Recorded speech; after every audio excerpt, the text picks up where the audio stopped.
Sen aşağı iş qilyapsanmi? Yarib kechasi ikkalang. Nima qilib turibsan bu yerda? Noma'lim joyda.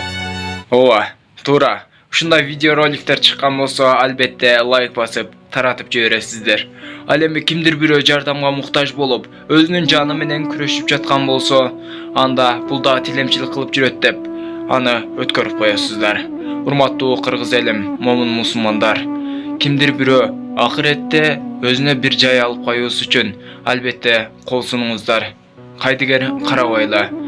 Урматтуу көрүүчүлөр, эгерде сиздин колуңуздан жардам берүү келбесе, лайк басып, видеону таратыңыздар.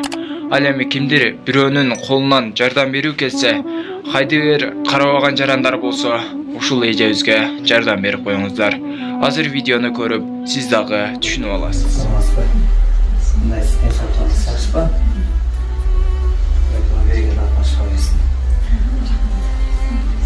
Assalamu alaikum dostlar. Biz hazır mına keldik. Enekebizin yanına geldik. Antkeni bizge bir kança günden beri eneke jarık dünyaya alıp bergen kızı kayra telefon çalıp beyişim bolgan enem şu жерде кыйналып төшөктө жатат. Азамат байке келип берип койсоңуз, элге бир үнүбүздү жеткизип койсоңуз деген кайрылуу болгон. Азыр биз биргеликте ападан кабар алайлы. Кудай буйрса достор, бирге болойлу.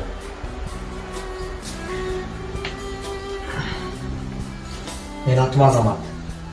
Жакшы. Мен ошо атайын кече жакын эле кызыңыз уланман деп байланышка чыккан да. Анан келейин деп ойлогон, колум тийбей калды деп жакка кетип келе албай аткан. Анан азыр бүгүн ушу сүйлөшүп как раз жумуш жакын эле болчу. Жакын экенсиздер. Мен ошол келип отурмун да. Азыр сиз айтсаңыз, бул оорууга чалдыкканыңызга канча убакыт болду, кантип билип, кандай болуп, эмне болуп атат ошол тууралуу айтып берсеңиз. Мен оорууга чалдыккан. Bir күнү билимден катып барганчы анан мурун акырын барып жүргөн да. Мен просто шамалдай эле курмакчы эле жүрүпмүн өзүм ой. Көкүрөктөн, Жок. Женский жактан, Шамал турбай шамалдап каныкта жүрүпмүн да. Анан баягы күчкө салып жүрө бердим.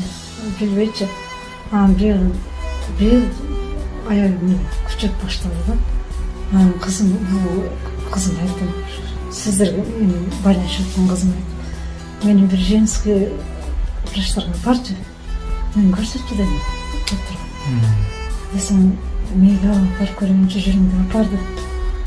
Апарып көрдү, анан көрүштү врачтар. Көрүп эле неме кылды, анан тапшырсын деди. Өзүгө түшүрдү, анан операцияды сүйлөп калышты. Кызым айтты, кандайча операция айтты десем, уже сизге ошондой неме болуп калыптыр деди. Ооруңуз деди. Операция керек болуп калыптыр. Ошондой болуп калыптыр апа деди. Эми кандай кылам дедим. Десем, көрөбүз, сиз доктурга көрүнүп бериң деди. Ага аныстерин тапшырган бардыгы. Анан тиги коргошун деп уктум, аны да кыздар көрүштү да телефонда. Ага апарды, аныкы деле таасир эткөн жок. Анан тиги да бир киши чыгыптыр да, атын унутатам. Ал мен көрө албайм деди. Тамырдан кыргай туруп. Личина кылган айтты да. Анан кайра келен бул врачтар бул жакта баягы больница бар экен го. Унутуп турам азыр. Унагыз каяка кетип. Чолпон. Сиздики азыр кыскасы барарсан айтты, мында Кыргызстанда болбойт деди, Кыргызстан болбойт, мени ошо Грузияга жөнөтүшү.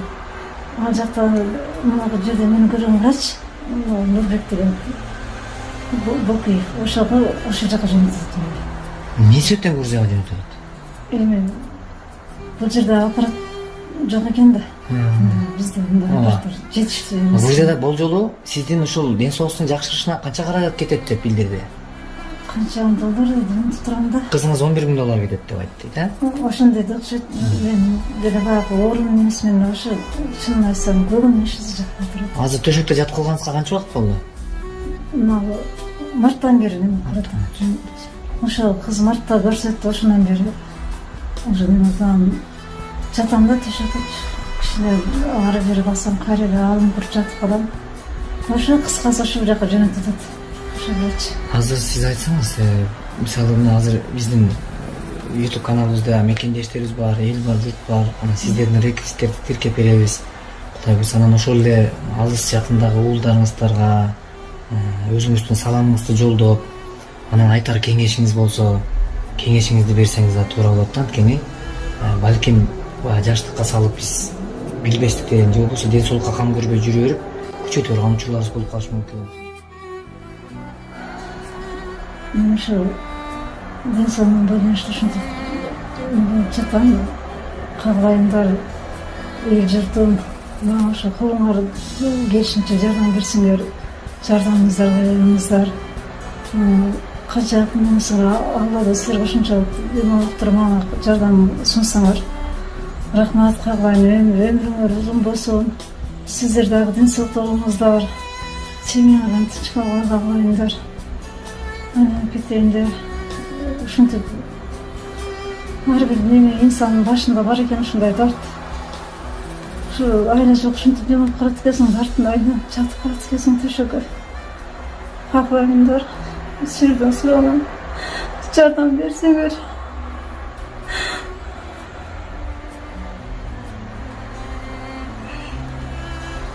Кагылайм, рахмат силерге.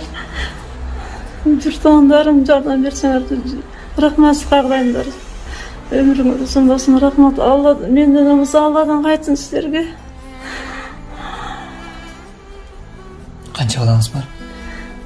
3 кызым бар. Ошо врач кызым айтыптыр. Ошо немеге шейка матка ырак деп айтыптыр да. Мен ошого ой неме кылып койду меничи. Ошого ойлонуп адам болом болбойм деп ошентип жатам. Бир эле үмүтүм ошол жетмей кетти. Менин үмүтүмчү ошол жакта. Ошол жактан ошо мен болуп келем деп өзүм инсаналарды жаштар карагыда кагылайымдар. Колуңардан келишинче ден соолуктарды карап,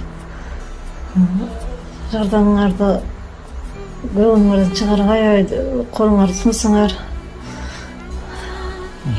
Канчалык дем болсоңор жакшы болот болчу.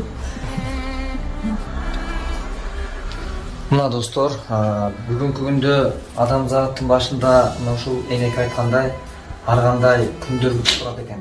Кандай күн күтүп турарын биз билбейт экенбиз. Ал сиз инсан кылып жараткан бул дүйнөгө жаратты. Бирок достор, мекендештер, бир туугандар, мен дагы келип бир пайдам тийсе экен деген үмүттө бир ишти аракетти жасап, эне батасын алайлы. Мына ошол жаткан энедей көрүп аткан көрөрман сиздин дагы энеңиз бар. Ар бирибиз энеден төрөлгөнбүз. Ушундай эне болбосо биз бул жарыкты көрбөйт элек. Достор, мен сиздерден ушунчалык өтүнүч катары ушул энекенин атынан, үй бүлөсүнүн балдар кыздарынын атынан мен өтүнүч катары мен дагы өзүмдүн атыман сиздерден өтүнүч. Ушул эненин ден соолугун жакшыртышына себеп болойлу. Анан сизге да айтарым, бүгүн биздин Кыргызстанда ушундай чыгарып койду, Кыргызстанда ден соолук жакшырбай турбайбы деп сар-сана болуп санаага батпаңыз. Себеби кече жакында эле келдим мен Турциядан. Индиядан барып, сиз айтып аткан ушул оорунун айланасында биз сөздөр жүргүзүп келдик. Ал жакта врачтар Кыргызстандагы эң коркунучтуу оорулардын катарында бул рак оорусун көрүшөт экен. Рак оорусуна чалдыккан адамдар жакшырбайт деген сыяктуу түшүнүк бар экен. Биз көп угуп, өзүбүз көрүп атабыз дейт да. Андай ойдон алыс болушсун. Бул оору жакшыра турган оору. Дартта даба бар дейт да, эң башкысы. Жакшырып кетүү толук мүмкүнчүлүгү бар. Кудай буйруса, сиз эгер мына мен сизге айтып атпаймынбы? Сиз мен айтып атам го, мына азыр биздин достор, мына мекендештер, замандаштар биргеликте биз канча адамдын ден соолугун жакшыртышына себеп болдук. Алар сизге окшоп төшөктө жатып бүгүн катарыбызда мурда кайсы ишин кылса ошол ишин кылып жүрүшөт. Балдардын каршында жаштан калам менен сен энелерибиз көрөт, мына көрүп аткан апаларыбыз бар, ден соолук жакшырып келген, Алар катарында сиз да болот деп биз толук ишенебиз. Кудайдан дуа кылабыз, үмүт кылабыз. Сиз эч убакта эме кылмаңыз. Мен кече күнү мен сизге бул жерден маалыматтарды да көрсөтөм. Именно ошо сиздин маселеңиз боюнча биз кече видео тапып келгенбиз. Достор, Кудай буйруса, бул энекенин ден соолугу жакшырыш үчүн бүгүнкү күндө элден топтолгон каражаттын суммасы 5 000 долларга жетиптир. Дагы да чогултуш керек болуп турат. Дагы да чогултулуп, ушул апанын ден соолугу жакшырып кетсе, Кудай алдында бизге да сизге да сооп керек баарыбызга. Бул дүйнөнү таштап кетер бир күн бар. Мен да өтөм дүйнөдөн, силер да өтөсүңөр. Бирок өткөн мезгилде биздин эчтекебиз алып кетпейбиз билебиз. Бирок келгиле достор, күнүмдүк кызыкчылыктын бир аз бөлүкчөсүн бөлүп, мына ушундай кыйналып турган жандарга жардам берели. Аллах баарыңардан ыраазы болсун. Эч ким оорубасын, Кудай буйруса. Аман болуңуздар.